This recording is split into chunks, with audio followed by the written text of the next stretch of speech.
Hey guys, welcome to the homestead.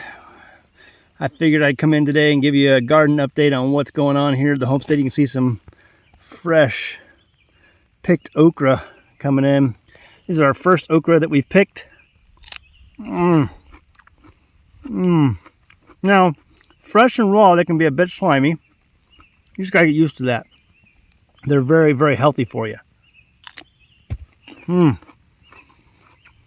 But pickled, I don't think they're slimy at all. And I like spicy pickled okra. So the okra is doing great, fantastic this year. However, on this plant that's right in front of me, I see there's some ants. I don't know if you can see if there's any ants walking up and down that stalk right there. There's a lot of ants on this one, especially at the top. There's a flower coming in, and the ants are all over it. So I'm not sure what's up with that. The way you get rid of ants out of your garden is very simple. If you have ants in your garden, you can put out these little cups, you can do like a little cap of a container or something, and you fill it up with sugar and borax. So I'm not sure what the ratios are. You can look it up. I have it written down in the house somewhere. But basically, a little bit of water, a little bit of sugar melted or dissolved in the water. So sugar, water, and then just, I think, whatever, a fourth of a part of borax. And the borax will kill the ants. They will eat that. They will take it back to the colony, and they all die. So a great way to get rid of ants is borax and sugar. We're dealing with a lot of other pest pressures in the garden this year. I have had, every year it's different. Every year it's a complete battle. You don't know what you're going to be battling until the year comes. Sometimes it's potato beetles. Sometimes it's deer. Sometimes it's a groundhog. Sometimes it's aphids. Every year is different. And this year, it's going to be deer. I have a deer that's coming in my garden, and I'm about to lead poison that deer. And I hate butchering deer and dealing with deer and butchering animals in the summertime.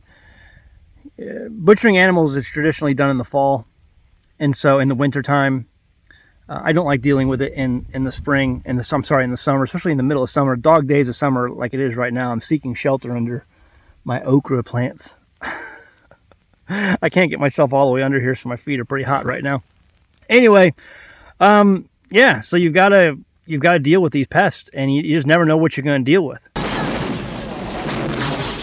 Be advised, we got zips in the wire down here. For the record, it's my call. Dump everything you've got left on my pods.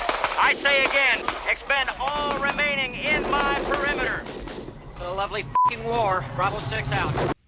And sometimes it's a complete and total battle. It's a war. This year as a deer, I'm also dealing with, the deer have come in and chewed a lot of my leaves off of my cucumbers, and those leaves give shade to the cucumbers underneath, and so the cucumbers are basically drying up in the sun. I have some of the electronic warfare type devices around my garden, and they do well. However, the rechargeable batteries have failed, and so I had to order new ones of those. And so the time it took me to order new batteries, the rechargeable batteries, because you can't find them online, or you can't find them in the stores really, the good ones.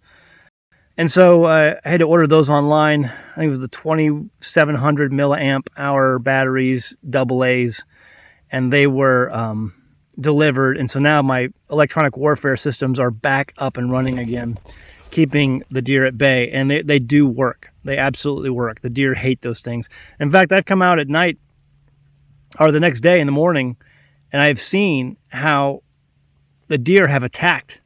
They have attacked those electronic warfare devices because they get scared by them and they charge at them and butt them and knock them down. So, but it does keep them out of the garden. I've had a heck of a time with tomatoes and peppers this year because I was traveling so much, getting those up and running. So I'm getting a really late start on tomatoes and peppers. But onions did okay. Didn't do near as much of those. Green beans, I'm going to try to plant green beans yet again, because they did not go well. But okra is doing fantastic. I'm going to have an amazing pickled okra season this year. Got lots of pickled okra. And I think squash is going to do okay this year. Onions are fine. Okra's fine.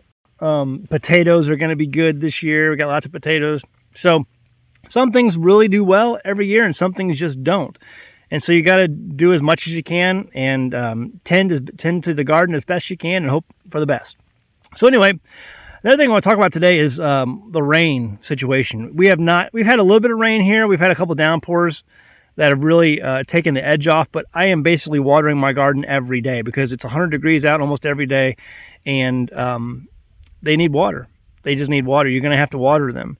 And I have found it's best to water in the morning if possible. If you water at night, you can just spray your plants down. Mold and things can get in and take over, and that's not good for your plants because the cool night air and that water just develops fungus and things like that.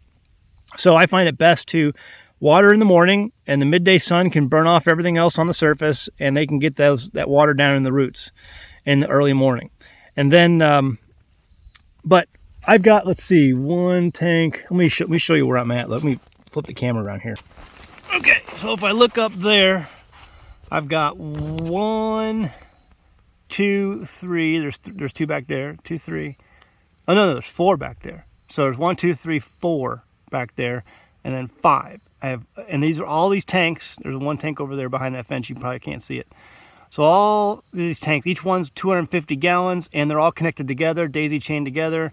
And it's about 1,000, over 1,000 gallons. So 250, 275 gallons each. So we're definitely looking at over 1,000 gallons, maybe around 1,200, depending on where we're at right now, level-wise. And that is what's basically watering my garden. It's an underground pipe. We have it buried, and it comes out that spigot right there. That spigot right there with the little hose coming out. And so that's what's watering my garden. And we're off grid, so I have no municipal water source. I have to rely on those tanks and the rainwater collection that comes off of the roof of those 2 buildings right there. One's an outhouse and the other one's a shower house that we use for people when they come and camp here on the homestead. Anyway, that's our water. And, you know, I'm thankful for it because, man, what if I didn't have that rain collection? What would I be doing right now? Oh my gosh. I don't know what I'd be doing. If I was off grid and I didn't have that water source right there, or if I was on a municipal water source and the water got turned off by the government or municipality or whoever supplied my water, what would I do to water my garden? You know, things that you should think about if you're going to try to be sustainable. Because right now they're talking, I mean, if you guys have not seen the news, Lake Mead out there in the desert that provides water to Las Vegas is going dry. They have shut down the Hoover Dam, folks. They have shut down the Hoover Dam. I think it's pretty appropriate myself to see that Sin City is no longer without water because rain is a blessing, and there's no way that town, nicknamed Sin City, should be blessed anyway. So they're reaping what they've sown over decades, and they're without water, and they don't know what they're going to do about it. And that Hoover Dam, which provides a lot of the electricity for Las Vegas, is in deep trouble. They're not providing that electricity at this point because the dam is shut down. Anyway, I think that, and I saw an article the other day that said that fish are now falling from the sky in San Francisco. Fish are falling from the sky in San Francisco. It's almost like we're entering biblical plagues. Crazy times we're living. But I got water. This is usually normally the dry season anyway for the Ozarks. The dog days of summer, as it is. We are in the dog days of summer. Let me flip this camera back around. Watch me eat more okra.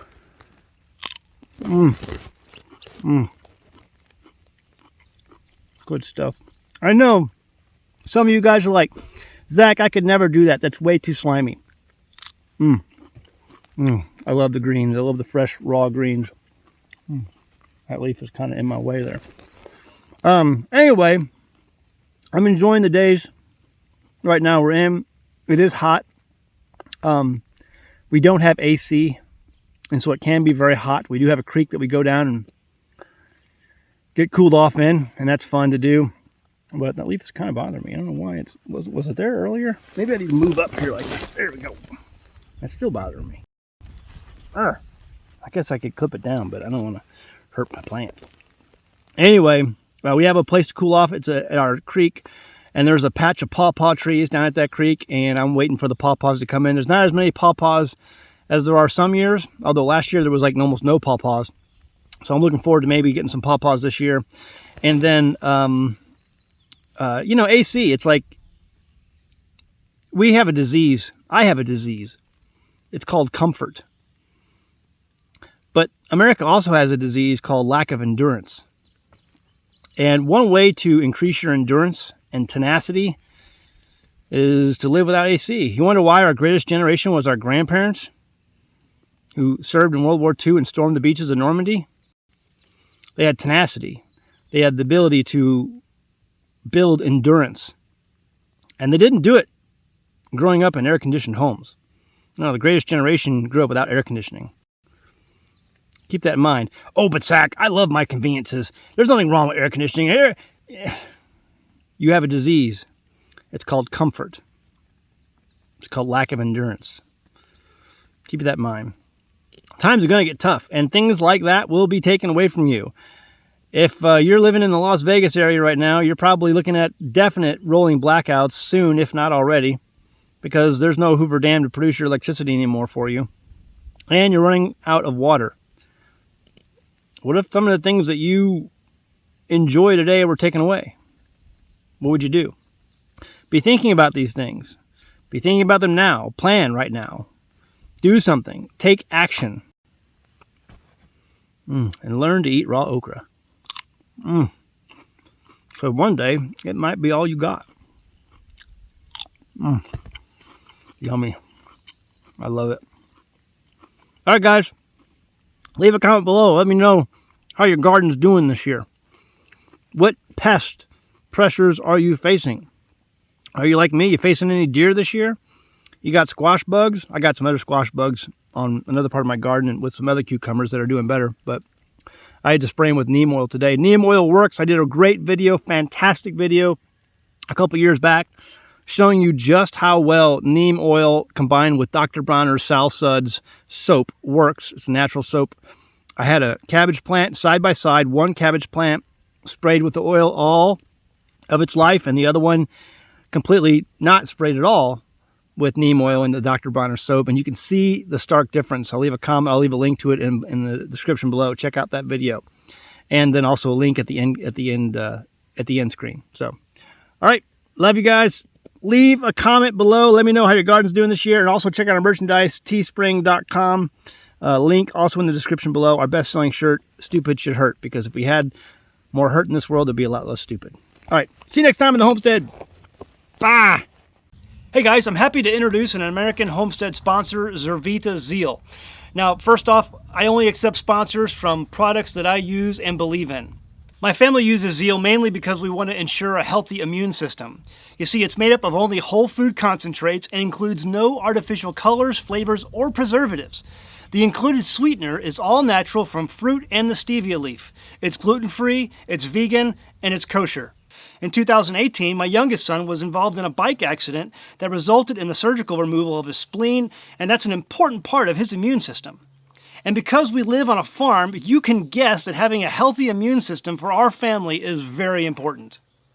Some of the included ingredients are beetroot, chicory root, turmeric, moringa, blueberries, cranberry, goji berry, milk thistle, ginseng, alfalfa, broccoli, and so much more. It's these natural ingredients that can easily be made into a powerful and tasty drink that my family can make and feel good about. So sign up and give it a try today. Every purchase you make goes to help the homestead so that we can continue to make great homesteading videos for you. Link is in the description below. Go ahead, give it a try.